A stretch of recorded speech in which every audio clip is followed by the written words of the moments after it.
Hey Anonymai, welcome to a coin roll hunt. I have a single roll of a wrapper from the United States National Bank of Oregon. What we have here is 1970S, and you know what that means. In 1970, the San Francisco Mint produced two major die varieties, and the first one is called the large date, and it's a lot more common. And the tougher one to find is the small date. So these 70S rolls are notorious for being good treasure hunts. Another thing that's fun about this roll before we open it up is you can see this V pattern right here. This means this was wrapped by a Batdorf style machine, and it's standard than the older wrappers that you find that have a diagonal line going like that. The Batdorf wrappers are a much tighter wrap. Typically, the wrapper only goes around about 2 times, and it's tighter. They tend to preserve the coins a little better, and you get those rings of death on those end coins as well, though. So let's crack it open and see if we can spot either high grade coins or small dates. So roll them out up here, kind of get them out of the, take a peek at the rims. They look very nice. We'll get them out of the way, put them up here near the 68 slot on my grading mat. And I'm going to pause real quick. Okay, hopefully that improved the lighting slightly.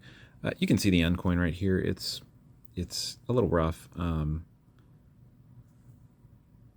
See if I can get it to focus. There it goes. This is the end coin. It's rough. It's got a ding just from contact, and then you can see the ring that I was talking about earlier that the crimper does. So that's the end coin. And one interesting thing about the small date, it is very specific with the date itself. It has most to do with the 7, but additionally, one easier way to spot it is that the Liberty is a much softer strike. This is a decent coin, but nothing high grade, a little bit of a roller mark. So we'll park that maybe in the 64. Grab another one here. Again, we're looking for that weak Liberty primarily. I don't see it there. Although looking at the coin, this one is a bit nicer. Probably a 65, unless the reverse is ugly. Yeah, 65.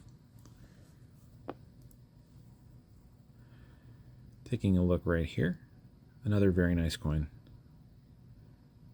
Probably another 65, and this one's, well, the obverse was free of roller marks. This one has a little bit of a drag across the bottom. Below the memorial.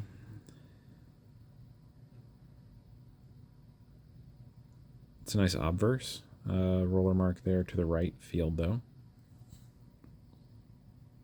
And a very nice reverse. We'll call it a 65. I can't get too aggressive with these grades if there is a roller mark present. Same thing there. It's a very nice coin. It's just got that mark. And there's one on the reverse. Otherwise, that reverse would be above average. Very nice if that mark wasn't there. I'll call it a 65 too.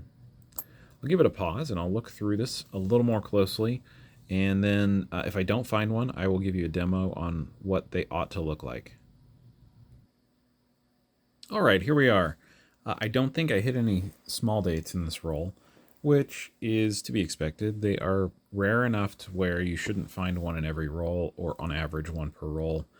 It is a particular die that they were using, and so it would make sense that if you found one, you might find several as they were running the die and pouring the cents all together into a bag for delivery. But if you find none, that also makes sense.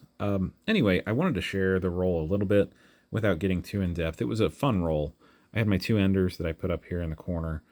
The finest coin is probably this right here. I thought it was a 66. Could be wrong. I'm not sending it in for grading or anything, so I'm not going to scruple on it too much. The most fun thing about this roll, I think, was the high-quality strikes. There's a lot of good detail and a lot of luster in the the fields. Then on the reverse, all of the steps have detail, and it's just well struck. It looks nice. Most of these coins that I have, especially in the row with the 64 and the 65s, they have some kind of trace on one side of most of the coins, have some amount of a roller mark, and so it really held them back. I would expect if those roller marks weren't there, most of those would slide up a grade. So it's not an amazing roll, but also it does have its high points. It has a lot of benefits. It might be the better 70S roll that I've gone through, so this might be my keeper.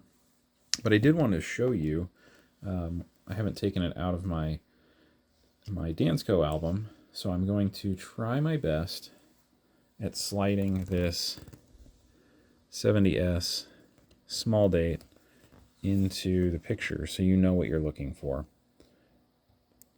Additionally, it'll help you understand what I meant by Liberty is struck more weakly than the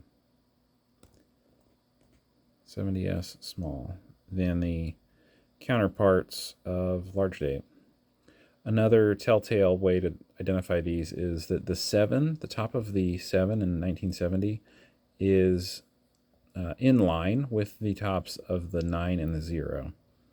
And so there's a couple of ways to identify it, and there are a lot of images on the internet you can track down that will help you look for these die markers, or not necessarily die markers, but die characteristics to help you spot those 70S smalls.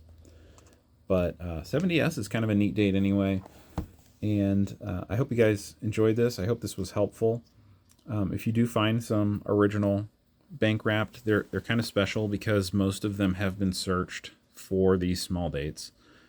So give it a shot. It might be worth paying a few dollars over what you would expect to pay for a tubed one that has undoubtedly been searched for the small date.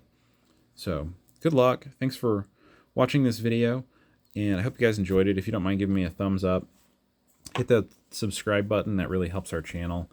And leave a comment. Let me know if you've ever found a 70S small date in either a tube or a wrapper, or even coin roll hunting. I've never found one coin roll hunting either. So let me know what you think and if you've ever found one, and we'll see you guys in the next video. Happy hunting.